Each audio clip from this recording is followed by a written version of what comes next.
A lot of company, they just go out and they always want to push it on the homeowners. Hey, you need a new roof. Instead of just go to them and explain, oh, you can do a repair, or, you can get a brand new roof. But in a lot of cases, the repair will be fine. You don't need the entire roof. You have a long life leaving it. So you can just easily do a repair, cost you less, and you ain't got to worry about it. Because a new roof like this probably costs around 40 grand and up, because it's a tile roof.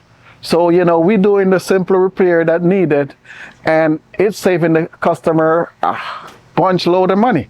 So, it's always good to be honest with the customer, explain to them and see which way they want to go. Show them repair is fine. But if they want a new roof, they can have it too.